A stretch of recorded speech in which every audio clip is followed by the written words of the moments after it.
السلام على اشرف الانبیاء والمرسلین سیدنا و نبینا و شفیعنا و مولانا و مقتدانا بالقاسم محمد صلی اللہ علیہ وسلم وآلہ الطیبین الطاہرین المعصومین الغر المیامین ولعنۃ اللہ علی اعدائہم ومنکری فضائلہم ومصائبہم وغاصبی حقوقہم اجمعین من لیلنا ھذہ الی قیام یوم الدین بسم اللہ الرحمن الرحیم رب اشرح لی صدری ویسر لی امری واحلل عقدۃ من لسانی یفقہوا قولی اما بعد فقد قال اللہ سبحانہ تبارک و تعالی فی کتابہ المبین وہو اصدق الصادقین وقولہ الحق بسم اللہ الرحمن الرحیم وَاسْأَلُوا أَهْلَ الذِّكْرِ إِن كُنتُمْ لَا تَعْلَمُونَ صلوات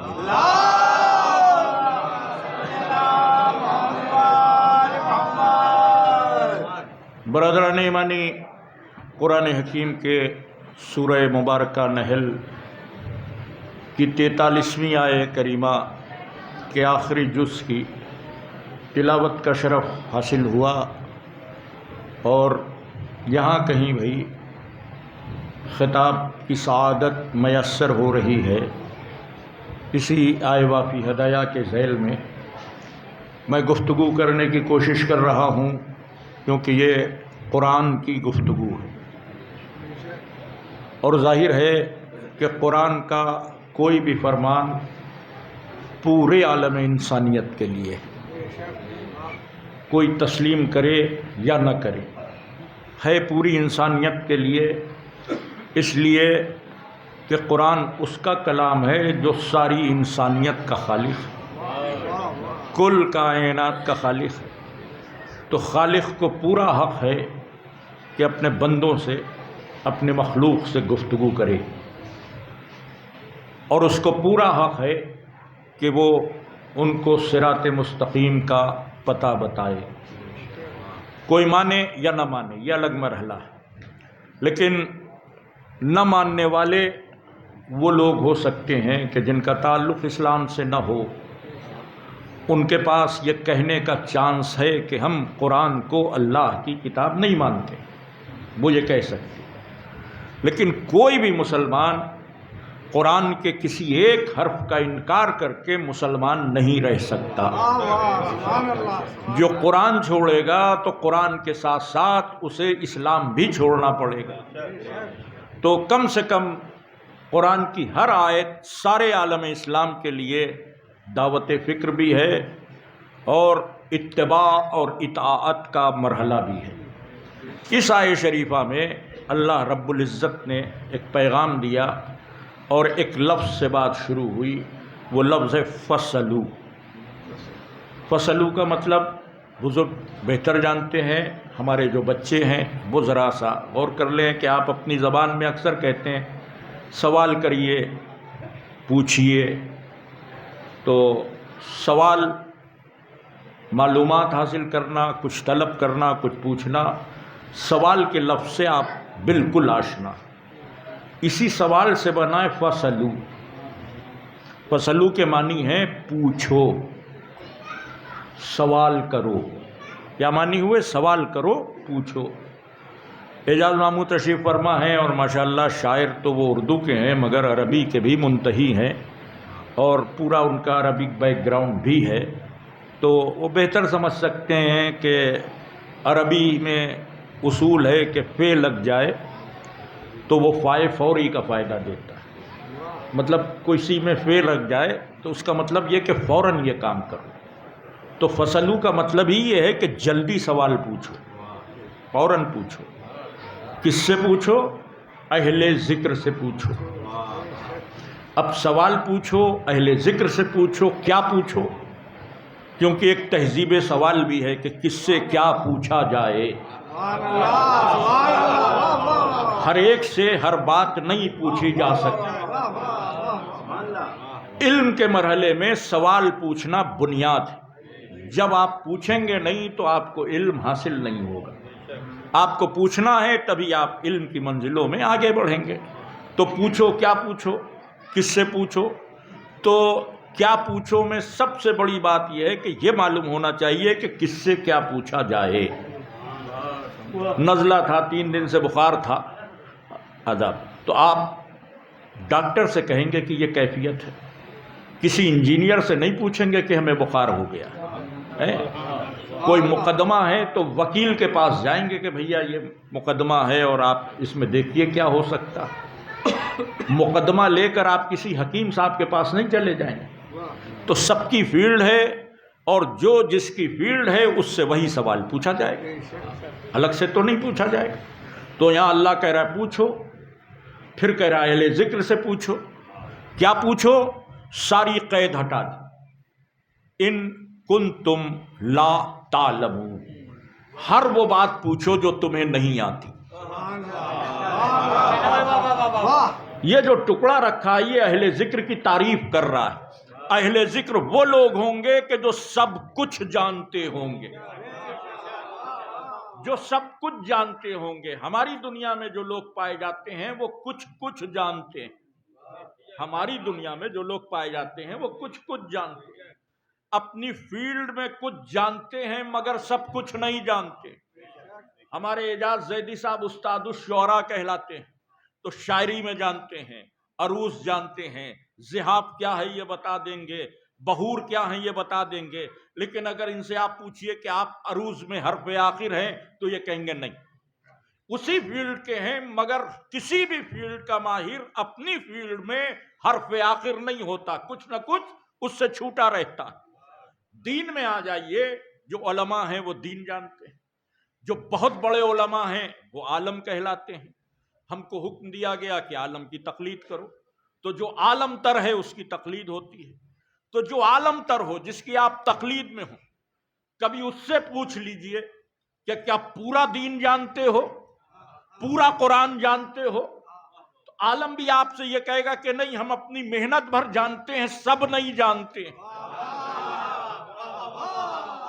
سب نہیں جانتے ہیں. آپ نے ایک فتویٰ پوچھا تو اب وہاں سے جواب آیا فتوے کا کہ اس مسئلے میں یہ کرنا ہے. نیچے ایک ٹکڑا رکھا ہوا تھا، واللہ عالم بالصواب. ہر عالم کا یہ دستور ہے کہ جب وہ کوئی جواب دیتا ہے تو لکھتا ہے واللہ عالم بالصواب. یہ واللہ عالم بالصواب کا کیا مطلب ہے؟ بتایا گیا کہ اللہ بہتر جانتا. بڑے عالم نے، مجتہد نے لکھا کہ اللہ بہتر جانتا ہے. اس کا مطلب یہ کہ اس نے اعتراف کیا کہ ہم کچھ جانتے ہیں، سب کچھ اللہ جانتا ہے. ایک صلوات پڑھے محمد والے محمد پر.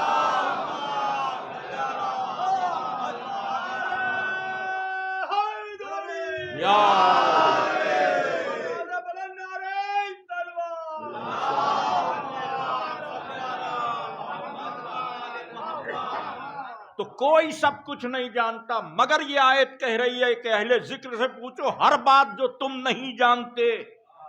اس کا مطلب یہ کہ اہل ذکر وہ لوگ ہیں کہ جو علم پروردگار کے مظہر ہیں، جن کے پاس علم پروردگار ہے، جو پوری کائنات پر محیط ہیں. ان کے آگے کسی کا علم نہیں. کون ہیں وہ لوگ؟ یہ سب کو معلوم ہونا چاہیے نا.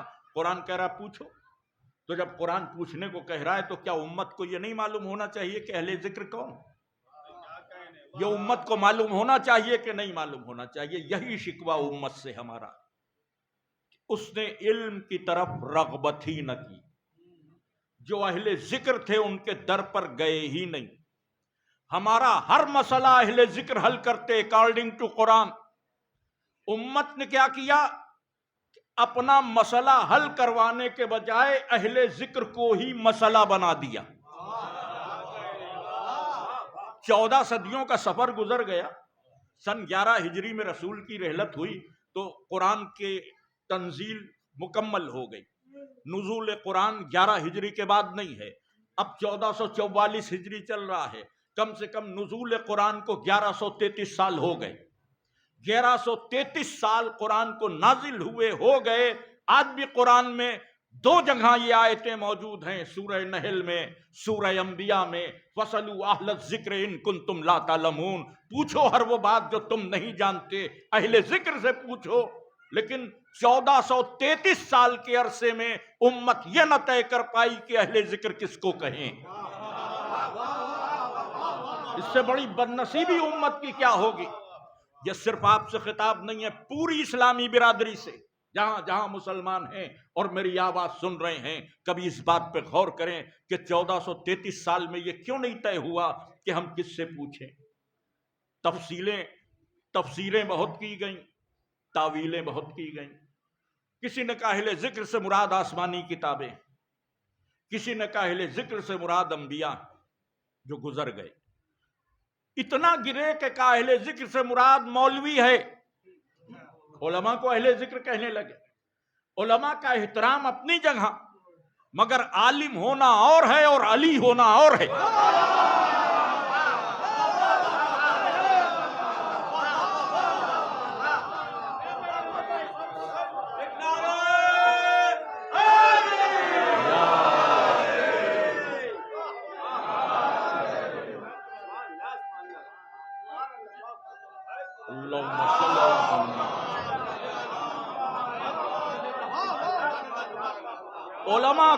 علماء کو اہل ذکر کہا جانے لگا۔ لیکن عجیب بات ہے، کبھی آپ غور کیجئے گا کہ مختلف تفسیریں ہیں اس آیت کی، اس آیت کے مختلف تاویلیں کی گئی ہیں۔ اس آیت کی تفسیر میں بڑی بڑی باتیں لکھی گئی ہیں۔ جلال الدین سیوطی بھی لکھ رہے ہیں، صاحب تفسیر کبیر بھی لکھ رہے ہیں، صاحب تفسیر جلالین بھی لکھ رہے ہیں، سب لکھ رہے ہیں۔ 50 تاویلیں کی کہ اہل ذکر سے مراد یہ، اہل ذکر سے مراد یہ۔ ایک بار بھی کم بختوں نے نہ کہا کہ اہل ذکر سے مراد اہل بیت۔ اور میں کہ آیتوں کی وضاحت آیت کرتی ہے۔ قرآن کہہ رہا ہے اہل ذکر وہ کہ جو سب کچھ جانتے ہیں۔ سورہ یاسین نے آواز دی کل شیء احصیناہ فی امام مبین، ہر شے کا علم امام مبین کے سینے میں، ہر شے کا علم امام مبین کے سینے میں ہے۔ تو اب جو امام ہے وہی اہل ذکر ہے۔ اب نبی نے اپنی حیات میں تشریح کی، نبی نے اپنی حیات میں تشریح کی، فرمایا کہ انا مدینۃ العلم وعلی بابھا، میں علم کا شہر ہوں، علی اس کے دروازہ۔ یہ ایسی معتبر حدیث ہے کہ جو ہمارے کے ہاں ماخذ میں بھی ہے، یعنی شیعہ کتب میں بھی ہے، برادران اہل سنت کے ہاں بھی یہ حدیث تواتر کے ساتھ پائی جاتی ہے، بہت سی کتابوں میں درج ہے۔ اس کی سند کو کسی نے ضعیف نہیں کہا، اس کی سند کو کسی نے ضعیف نہیں کہا۔ ہمارے خلاف صواعق محرقہ جیسی کتاب لکھی گئی، اور صواعق محرقہ کے مصنف ابن حجر مکی نے اس حدیث کو لکھا اور کچھ اس شان سے لکھا کہ پیغمبر نے فرمایا کہ میں علم کا شہر ہوں، علی اس کے دروازہ۔ ہم تو منبر سے یہی پڑھتے ہیں اور آپ یہی سنتے ہیں۔ میں انہوں نے ایک جملے کا اضافہ کیا کہ حدیث میں پیغمبر نے فرمایا کہ میں علم کا شہر ہوں، علی اس کے دروازہ ہیں۔ علم لینا ہو تو دروازے تک آنا۔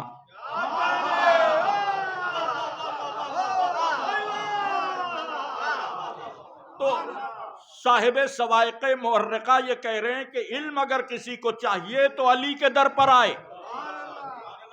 صرف امت یہ بتا دے کہ علی کے در کو چھوڑ دینے کا سبب کیا ہے، صرف اتنی سی بات۔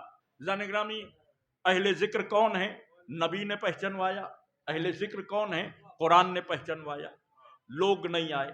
اب وہ سیاست تھی کہ سازش تھی کہ ذاتی مفاد تھا کہ نبی کی آنکھ جب بند ہوئی تو دنیا در علی سے منحرف ہو گئی، اور یہیں سے اسلام 2 حصوں میں تقسیم ہو گیا۔ کوئی فرقہ واریت کی بات نہیں ہے، سوچ ہے۔ ایک سوچ کہتی ہے کہ اسلام حکومت کا نام ہے، ایک سوچ ہے جو کہتی ہے کہ اسلام حکومت کا نام ہے۔ اور ایک سوچ یہ کہتی ہے کہ اسلام حکومت کا نہیں، کردار کا نام ہے۔ دو سوچیں پیرلل چلی ہیں نبی کے بعد۔ جو لوگ کہہ رہے تھے کہ اسلام حکومت کا نام ہے وہ تخت حکومت تک گئے، جو لوگ کہہ رہے تھے کہ اسلام کردار کا نام ہے وہ یہودی کے باغ میں نظر آئے۔ تو اسلام کردار ہے کہ حکومت؟ کل نہیں طے کر پائے تو آج طے کر لو، اسلام حکومت نہیں۔ اس لیے کہ جب حکومت پھیلنے لگی تو مسلمان تاریخ لکھنے لگی عروج اسلام، عروج اسلام۔ کہاں تک گئی حکومت؟ بچے بہتر جانتے ہیں 3 سب کانٹیننٹ تک مسلمان گئے، صرف 3 سب کانٹیننٹ، ایشیا میں، افریقہ میں، تھوڑے سے یورپ کے حصے میں، 3 سب کانٹیننٹ تک اسلامی پرچم لہرایا۔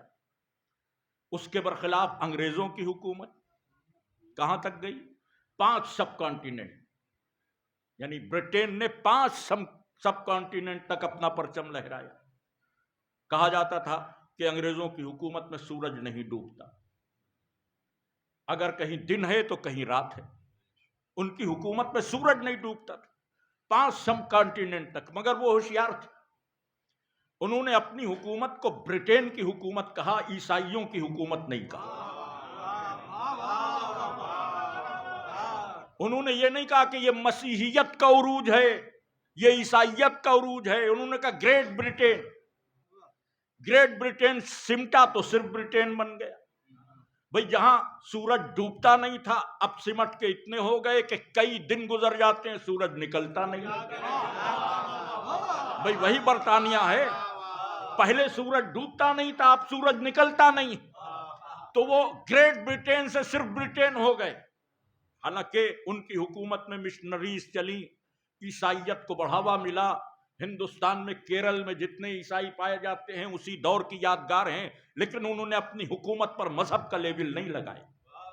تو جب حکومت ختم ہوئی تو کسی نے نہیں کہا عیسائیت کو زوال آیا، سب نے کہا کہ برٹین کو زوال آیا۔ لیکن جب مسلمان کی حکومت ختم ہوئی تو لوگوں نے کہا اسلام کو زوال شروع ہو گیا، اسلام کو زوال شروع ہو گیا۔ اسپین سے نکال دیے گئے، افریقہ سے نکال دیے گئے، خلافت ختم ہو گئی، ٹکڑوں میں بٹ گئے، چھوٹے چھوٹے ملک ہو گئے، یہ اسلام کو زوال ہے۔ اسلام کو کاہے کا زوال ہے؟ کیا شریعت میں کچھ کمی ہو گئی؟ 5 وقت کی نماز کیا 3 وقت رہ گئی؟ 1 مہینے کے روزے کیا 15 دن کے ہو گئے؟ کیا حج کے طواف گھٹ گئے؟ جو رسول اللہ کے دور سے شریعت تھی وہی آج بھی ہے۔ اب تم کہہ رہے ہو زوال، اس کا مطلب یہ کہ تم حکومت کو دین سمجھتے تھے۔ دین حکومت کا نام نہیں ہے، دین انسانیت میں ابھرتے ہوئے کردار کا نام ہے۔ رسول کی تعلیم کا یہ مقصد نہیں تھا کہ پوری دنیا میں مسلمانوں کی حکومت ہو، رسول کی تعلیم کا مقصد یہ تھا کہ دنیا کا ہر انسان اپنے اندر سے مسلمان ہو۔ اپنے اندر سے مسلمان ہونے کا مطلب یہ کہ بہتر انسان ہو۔ اب نام مسلمان ہے اور کردار اگر بدترین ہے تو کوئی فائدہ نہیں، بہتر کردار ہو۔ حکومت والا اسلام الگ ہے اور اہل ذکر والا، رسالت والا اسلام الگ ہے۔ اب بہت مختصر گفتگو مجھے کرنا ہے، طویل گفتگو نہیں۔ اس کو اس رخ سے سمجھیے کہ حکومت والے اسلام نے کیا کیا۔ حکومت کے اعتبار سے قانون تبدیل کیے گئے۔ آپ کو حکومت والے اسلام میں ابتدا سے 2 باتیں ملیں گی، جہاد اور زکوٰۃ۔ آپ یقین جانیے رسول اللہ کی آنکھ بند ہونے کے بعد جو حکومت قائم ہوئی اس نے یا زکوٰۃ پہ زور دیا یا جہاد پہ زور دیا۔ سب سے اہم عبادت نماز کے لیے بھی اتنا زور نہیں دیا گیا جتنا زکوٰۃ اور جہاد کے لیے۔ تاریخ بھری ہوئی ہے، زکوٰۃ کے نام پر نہ جانے کتنے بے گناہوں کے گلے کاٹے گئے، زکوٰۃ کے نام پر مالک بن نویرہ کو قتل کر دیا گیا جو صحابی رسول تھے۔ وہ کہہ رہے تھے تمہیں زکوٰۃ نہیں دیں گے، یہ کہنے لگا رہی یہ تو زکوٰۃ کا منکر ہے۔ 2 باتیں ہوتی، میں نماز پڑھانے لگوں، آپ میں سے کچھ لوگ کہیں بھئی آپ کی تعلیم والیم ٹھیک نہیں، ہم آپ کے پیچھے نماز نہیں پڑھیں گے۔ تو ہمارے پیچھے نماز نہ پڑھنے کا مطلب نماز کا انکار تھوڑی ہے۔ آپ ہمارے پیچھے نہیں پڑھیں گے، کہیں تو پڑھیں گے نا۔ ہمارے پیچھے نماز نہ پڑھنے کا مطلب انکار نماز نہیں. مالک بن نویرہ نے کہا تجھے زکوٰۃ نہیں دیں گے، مشہور کر دیا زکوٰۃ کے منکر. قسم خدا کی مالک بن نویرہ زکوٰۃ کے منکر نہیں تھے، ان کو غدیر یاد تھی. وہ کہہ رہے تھے تم کون زکوٰۃ لینے والے، علی آئیں گے تو زکوٰۃ دی جائے گی. ایک صلوات بھیجے محمد والے محمد پر.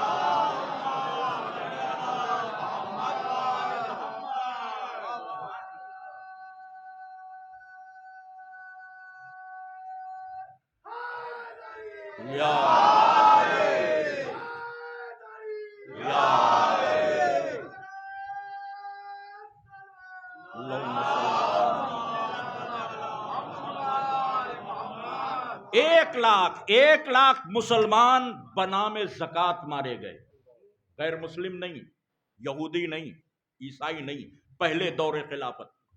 یقین نہ آئے تو تاریخ طبری پڑھ لیں، سارے مسلمان 1 لاکھ مسلمان زکوٰۃ کے نام پر مارے. زکوٰۃ اور جہاد یہ دو چیزیں کیوں تھیں؟ جہاد میں جنگ کرنا، جنگ حکومت بڑھانے کے لیے ضروری ہے، زکوٰۃ دولت جمع کرنے کے لیے ضروری ہے. تو حکومت والا اسلام صرف حکومت اور دولت چاہتا تھا، اس لیے جہاد اور زکوٰۃ پر زور دے رہا تھا. لیکن جو رسول کا اسلام تھا وہ جہاد اور زکوٰۃ پہ زور نہیں دے رہا تھا، وہ بندگی پہ زور دے رہا تھا، وہ سجدوں پہ زور دے رہا تھا، وہ یاد خدا پہ زور دے رہا تھا. اب ایک تصویر چلی حکومت والے اسلام کی اور یہ پھیل گیا. اب یہ پھیل گیا، اہل ذکر ہٹا دیے گئے.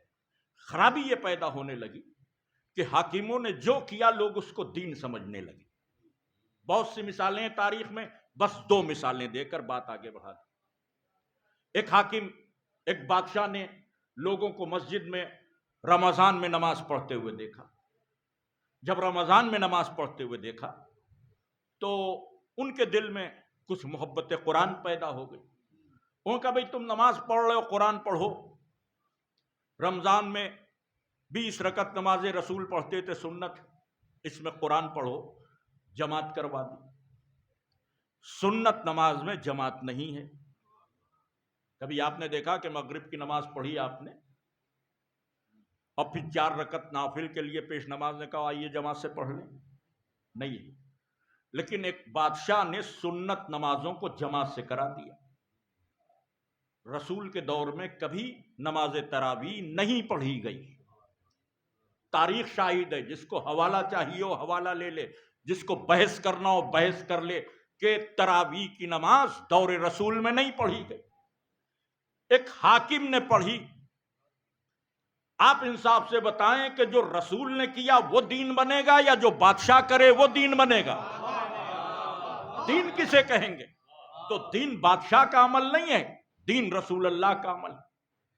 لیکن اس نے پڑھی، آج تک پڑھی جا رہی. اس کا مطلب یہ کہ ایک بدعت رائج ہو گئی دین کے نام پر. ایک بدعت ہے جو رائج ہو گئی دین کے نام پر. اور کیجئے کہ بدعت رائج ہو گئی دین کے نام پر، ایک بادشاہ نے رائج کر دی. پھر اس کے بعد ایک بادشاہ اور ہوا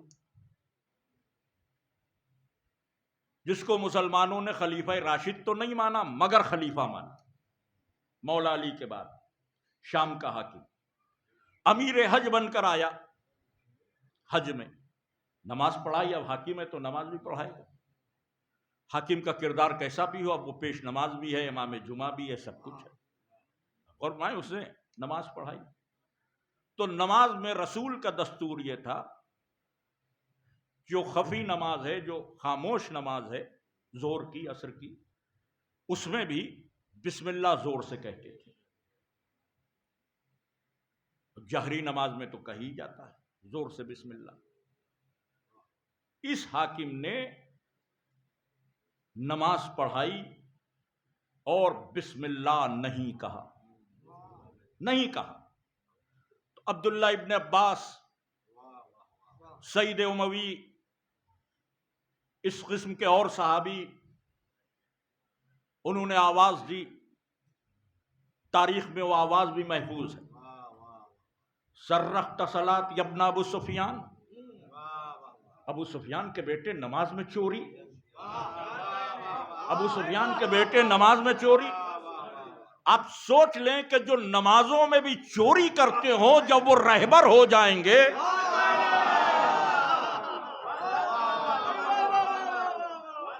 تو ایسی قوم ڈاکو نہ کہلائے گی تو کیا شریف اور ایماندار کہلائے گی؟ نماز میں چوری۔ صحابہ نے ٹوکا مگر ایک بادشاہ نے یہ عمل کیا۔ کیوں کیا؟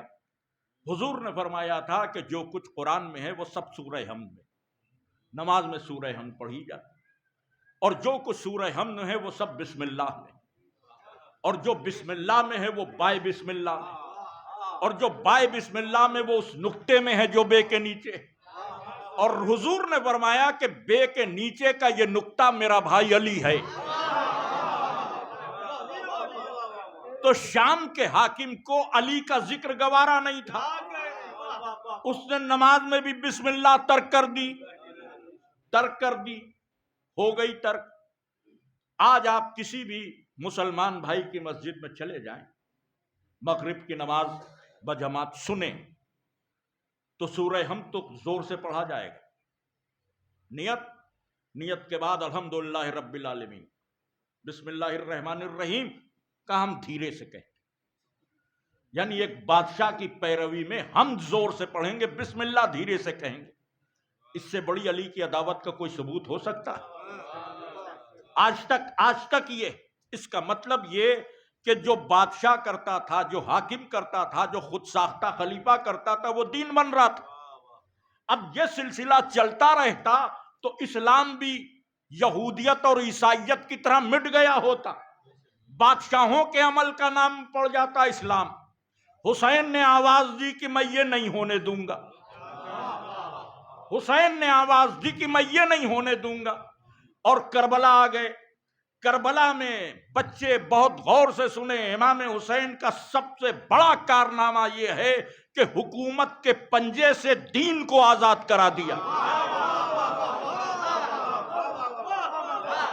اس سے بڑا کارنامہ آپ غور فرمائیں کہ حکومت کے پنجے سے دین کو آزاد کرا دیا۔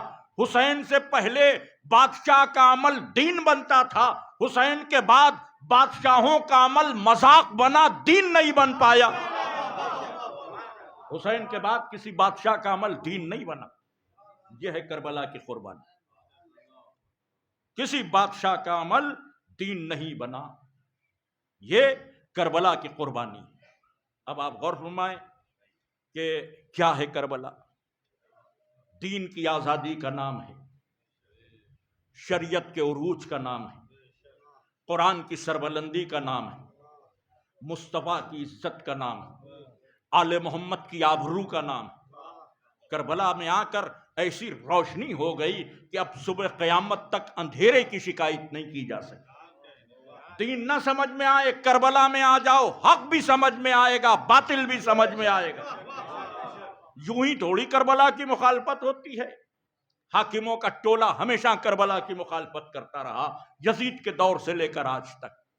ذکر حسین نہ ہو، کربلا کا بیان نہ ہو، شعراء پہ پابندی لگائی گئی، فرزدق کو اسیر کیا گیا، کمیت کی زبان کھینچی گئی، دیبل خزائی کو سولی دی گئی۔ ایک ہی جرم تھا کہ کربلا کیوں بیان کرتے ہو، مگر سلام کربلا کے ان دیوانوں پر کہتے رہے کہ جان چلی جائے ذکر حسین کا ساتھ نہیں چھوٹے گا۔ اور یہ جو ذکر کی دولت ہمیں ملی، ہمارے باپ دادا بھی عزادار تھے، ہم بھی عزادار ہیں، انشاءاللہ ہماری نسلیں بھی عزادار ہوں۔ یہ جو عزاداری ہم کو ملی ہے، جس نے اس عزاداری کو ہم کو عطا کیا ہے، آج اسی کی شہادت ہے۔ امام سجاد ہیں کہ جنہوں نے عزاداری کا چراغ ہمارے حوالے کیا۔ جان گرامی، ذکر تو اسی امام کا، اسی کی مصیبت کا ہونا ہے، لیکن مجھ سے میرے چھوٹے بھائیوں نے یہ گزارش کی کہ مولا حسین کی مصیبتیں بیان ہوں۔ مجھے بھی محسوس ہوا کہ ہمارے چوتھے امام نے زندگی بھر یہی کی، کربلا کے بعد 35 برس زندہ رہے. خدا لعنت کرے ولید ابن عبد الملک پر، جس نے ایک عزادار کو اس لیے زہر دے دیا کہ یہ نام حسین پر آنسو کیوں بہا، اور کوئی مقصد ہی نہیں تھا. امام تو خانہ نشین تھے، 35 برس زندہ رہے. اور ایک رخ اگر آپ محسوس کر لیں، میں نے کئی جگہ مجلس میں پڑھا ہے، یہاں بھی عرض کر لیں تو شاید آنکھوں میں آنسو اپنے آپ آ جائیں. آپ روایتیں دیکھیں تو 35 برس کی زندگی میں امام سجاد کبھی مسکرائے نہیں، کبھی مسکرائے نہیں. اس بات کا اندازہ آپ یوں لگائیں کہ ہم سب جب سے پیدا ہوئے تب سے محرم کر رہے ہیں. ہم کو کم سے کم جب ہم 6 برس 7 برس کے تھے تب سے لے کر آج تک کے سارے محرم یاد ہیں. اسی طرح آپ کو بھی یاد ہوں گے. کبھی یہ سوچئے گا کہ یہ جو محرم ہم نے گزارے ہیں، ان میں پورے محرم یعنی 2 مہینے 8 دن کی بات نہیں کرتا، صرف 10 دن. 10 دن کاہیں کہ بس رونے کے ہیں، 10 دن صرف گریے کے ہیں. 10 دن حسین کی بے کسی پر آنسو بہایا جاتا ہے. ہم بھی بہاتے ہیں، آپ بھی بہاتے ہیں. محرم کا چاند دیکھا تو گریا ہوا. مائیں بہنیں بڑی بوڑھیاں چوڑیاں توڑ کر چاند دیکھ کر روتی. اب اور میں یہ گریا، پہلی محرم، دوسری محرم، شب عاشور، مسلسل گریا. ہم سب روتے. لیکن کوئی ایسا بھی محرم گزرا کہ 10 دن میں آپ ہنسے نہ ہوں؟ بس یہ سوچ لیجیے. کوئی ایسا بھی محرم گزرا کہ 10 دن میں کبھی ہنسی نہ آئی ہو، مسکراہٹ نہ آئی ہو؟ نہیں آنا چاہیے. مولا حسین آپ کے غم سے ہم شرمندہ ہیں، ہم شرمندہ ہیں. 10 دن بالکل نہیں ہنسنا چاہیے. لیکن کبھی کسی کا جملہ ہنسا دیتا، کبھی کوئی منظر دکھائی دیا سڑک پہ، اپنے آپ ہنسی آ گئی. یعنی غم تو ہے لیکن اس میں ہنسنے کی کیفیت باقی، ہنسنے کی کیفیت باقی ہے. 10 دن ہنسی پہ قابو نہیں ہوتا. کتنا دکھ تھا سید سجاد کے کلیجے میں کہ 35 برس ہونٹوں پہ ہنسی آئی نہیں.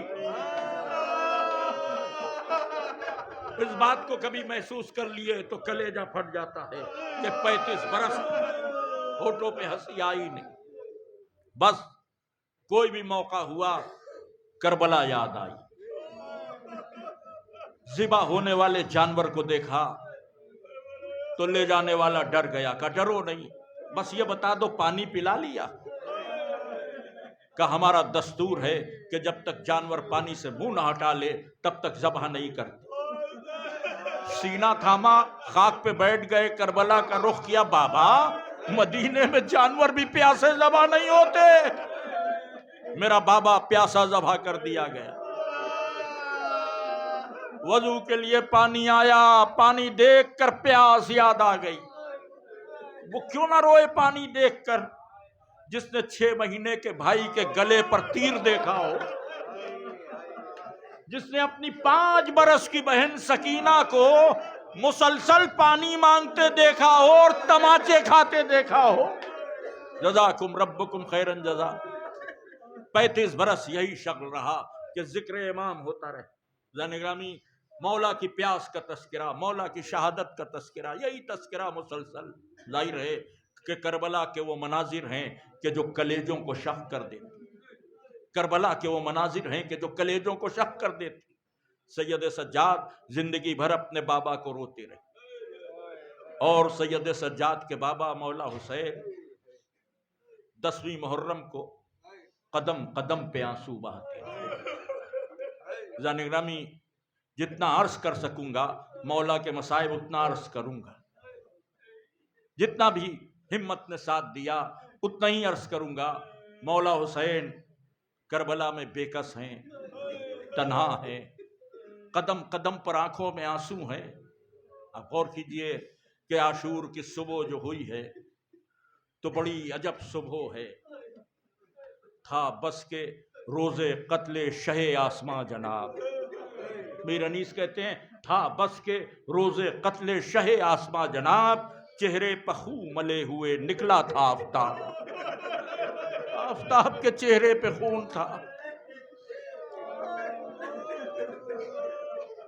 صبح کی نماز میں 72 تھے. عمر سعد نے حکم دیا 5000 کے اپنے رسالے کو کہ جاؤ اور ان 72 کو قتل کرتے ہوئے واپس لوٹ آؤ، خیموں کو تہو بالا کرتے ہوئے. یہ 72 ہیں، تم 5000 ہو. اس کے حکم پر حملہ ہو گیا. یعنی کربلا کی لڑائی جنگ مغلوبہ سے شروع ہو رہی. عرب کی لڑائی کا دستور یہ تھا کہ مبارز طلبی ہوتی تھی، ایک جاتا تھا دوسرا اس کے سامنے آتا تھا، دھیرے دھیرے یہ جنگ مغلوبہ میں تبدیل ہوتی تھی. لیکن کربلا کی لڑائی عجب، یہ جنگ مغلوبہ سے شروع ہوئی. عمر سعد نے سوچا کہ پہلے ہی حملے میں حسین کے سپاہیوں کو قتل کر دیا جائے، لیکن مجھے معلوم نہیں تھا کہ یہ لڑائی وہ ہے کہ جو علی کا بیٹا عباس لڑوا رہا. قسم خدا کی، جس لڑائی کو 5 منٹ میں ختم ہونا چاہیے تھا، میرے غازی نے اسے دن بھر لڑایا ہے. جنگ مغلوبہ، پہلا حملہ، 5000 لوگ دوڑتے ہوئے، گھوڑوں کو دوڑاتے ہوئے خیمے حسینی کی طرف، اور ادھر خیمے حسینی سے آگے، خیام سے آگے حسین کے انصار گھٹنوں کے بل زمین پر بیٹھنے کی شان تاریخ نے یہ لکھی کہ داڑھیوں کو اپنے ہونٹوں میں دبا لیا، نیزوں کو اپنی پشت پہ لگا لیا کہ اگر پیچھے ہٹنے کی گنجائش بھی ہو تو اپنے ہی نیزے سے زخمی بیٹھ گئے. آپس میں ایک دوسرے سے کہہ رہے ہیں کہ حسین کے بچوں تک ایک تیر بھی نہ جائے، حسین کے بچوں تک ایک تیر بھی نہ جائے.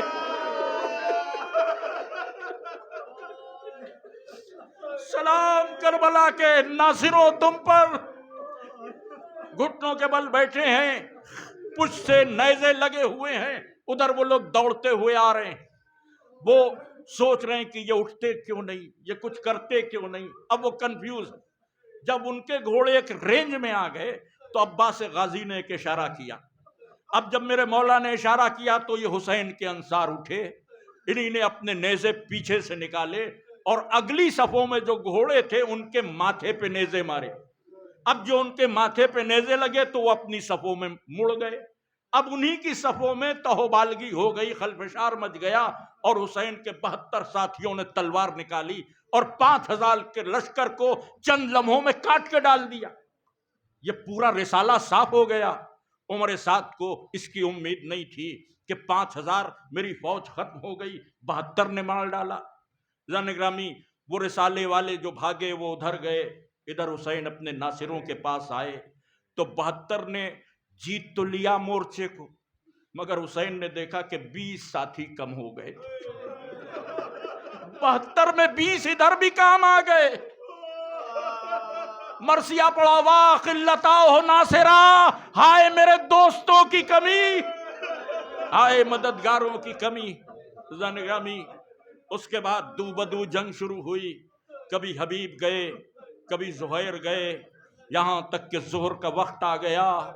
سعید و زہیر نے آگے کھڑے ہو کر نماز ظہر کے فریضے کو ادا کروایا، اور عصر سے ذرا پہلے حسین کربلا میں اکیلے ہو گئے. کوئی نہیں، کس کو پکارے؟ علی اصغر کو بھی دفنا دیا. آسمان کو دیکھا، عصر کا وقت تھا، سوچا کہ مقتل کی جانب چلیں. کچھ قدم پڑھے کہ کچھ خیال آیا، لوٹے. سوچا کہ سیدانیوں سے آخری ملاقات کر لیں. خیمہ گاہ کی طرف آئے.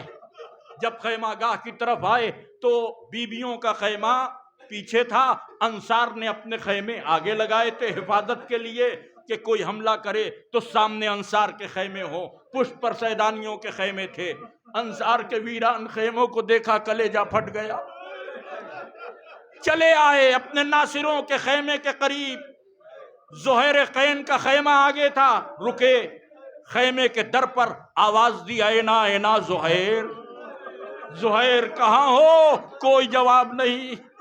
دوسرے خیمے پر آئے، اینا اینا حبیب، اینا اینا جون. ایک ایک کو پکارتے رہے. بیچ میں ایک بڑا سا خیمہ تھا، حسین اس خیمے کے قریب آ گئے. اس خیمے کے قریب آئے، ہر خیمے کے در پہ رکے تھے، یہاں رکے نہیں، پردہ ہٹایا، اندر گئے، سناٹا تھا، ویرانی تھی، خاک پر بیٹھ گئے، مٹھیوں میں خاک لی، آواز دی، عباس تم نے مجھے رلا دیا، عباس تمہارے مرنے نے کمر توڑ دی، جزاکم ربکم خیر جزا۔ خدا کسی غم میں نہ رلائے سوائے غم مظلوم کربلا کے۔ عباس کے خیمے سے نکلے، پھر حسین کے لہجے میں ایک درد کی دنیا سمٹ آئی، جب پکارا اینا اینا علی اکبر، پھر آواز دی یا فرسان الحجا، اے میرے شیروں حسین تمہیں پکار رہا ہے۔ جزاکم ربکم خیرن جزا۔ روتے ہوئے بیویوں کے خیام کی طرف آئے، سلام کیا، سیدانیوں نے خواہش ظاہر کی کہ آپ کو آخری بار رخصت کر لیں۔ حسین خیمے میں گئے، رخصت کا منظر نہیں عرض کر پاؤں گا کیسے رخصت ہوئے، بس یہ سمجھیے کہ جب خیمے سے نکلے تو اندر خیمے میں بیویاں رو رہی تھی، ادھر حسین کی آنکھوں سے آنسو جاری تھے۔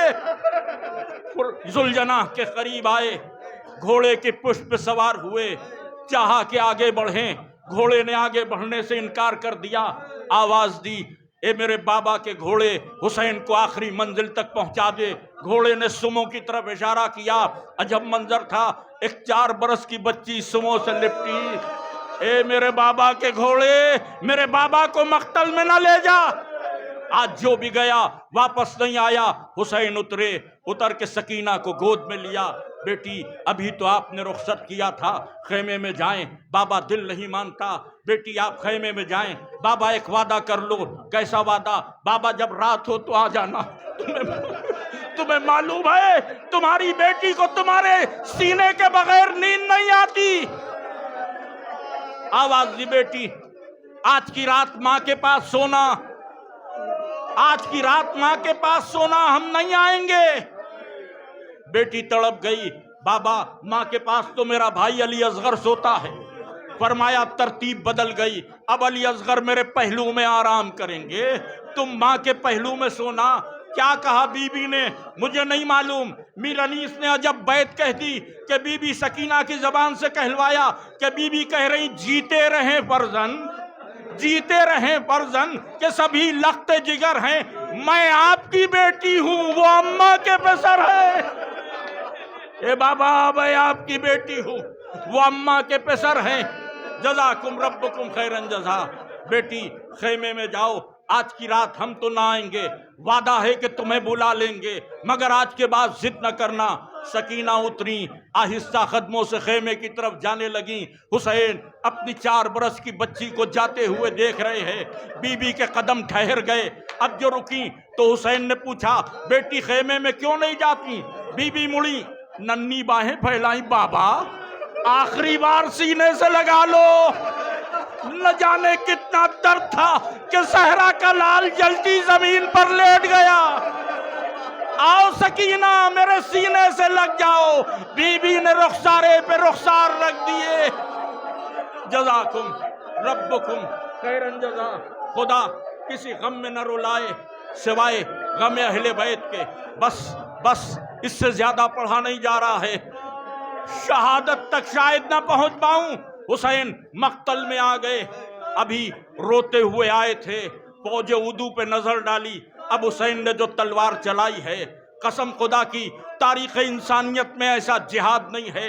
ذوالفقار لے کر دشمنوں پہ ٹوٹ پڑے، تلوار سر کے چاروں طرف ہالہ بنائے ہوئے تھی، دشمنوں کے سر کٹ کٹ کے گر رہے تھے۔ زہرا کا لال کبھی تلوار کو نیام میں رکھتا تھا، صفوں میں گھس جاتے تھے، گھڑ سواروں کے سر پکڑتے تھے، آپس میں لڑاتے تھے، پھر کہتے تھے تم نے میرے عباس کو مار ڈالا، تم نے میرے علی اکبر کو مار ڈالا، تم نے میرے کنبے کو اجاڑ دیا۔ لڑتے لڑتے دشمن دور چلے گئے، واپس آئے، علی اکبر کے لاشے پہ نظر پڑی، علی اکبر کے لاشے پہ نظر پڑی۔ تم نے نہ دیکھی جنگ پیدر اے پیدر کی جاں، تم نے نہ دیکھی جنگ پیدر اے پیدر کی جاں۔ ترائی میں آ گئے، عباس کے لاشے کو دیکھا، سرہانے بیٹھ گئے، آواز دی کیا ابا فضا یہ سر ترائی ہے، اب اٹھو۔ عباس سو رہے ہیں، حسین پکار رہے ہیں کہ ابا وضع یہ سر ترائی ہے، اب اٹھو، ہم جاں بلب ہیں، ختم لڑائی ہے، اب اٹھو، نرغے میں فوج شام کے بھائی ہے، اب اٹھو، عباس دھوپ چہرے پہ آئی ہے، اب اٹھو، غفلت کی نیند تم کو ہے، شبیر کیا کرے، میری طرح کسی کو نہ بے کس خدا کرے۔ عزیزان گرامی، عباس کے سرہانے کھڑے ہو کر مرثیہ پڑھتے رہے، فوجیں پھر سمٹیں، عصر کا وقت آ گیا، پشت فرس پہ تیمم کیا، حسین نماز میں مصروف ہو گئے، تیروں کی بارش تھی، حسین گھوڑے پہ جھوم رہے تھے، حسین گھوڑے پہ جھوم رہے تھے، حسین گھوڑے پہ جھومتے ہوئے نیچے تشریف لائے تو زمین پر نہیں آئے۔ زیارت ناہیہ میں ایک ٹکڑا ہے جو میرے امام کا ہے، آخری امام نے سلام کیا، سلام ہو اس پر جو نہ زین پر تھا نہ زمین پر، جسم تیروں پر معلق تھا۔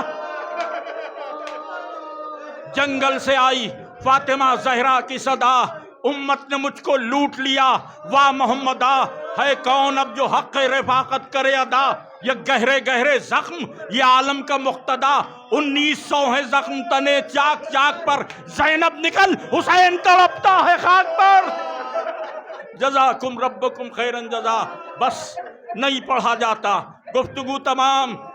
شمر خنجر لے کر آگے بڑھا، حسین کا سوکھا گلا، شمر کا خنجر پہلی ضرب لگائی، گلے سے آواز آئی العظمت للہ، شمر نے دوسرا وار کیا، آواز آئی یا رسول اللہ، شمر نے تیسری بار خنجر مارا، کٹے گلے سے صدا آئی میری ماں فاطمہ زہرا، پھر شمر خنجر مارتا رہا، سوکھے گلے سے ایک ہی آواز آتی رہی، یا اخی عباس، یا اخی عباس، الا قتل الحسین بکربلا، الا ذبح الحسین۔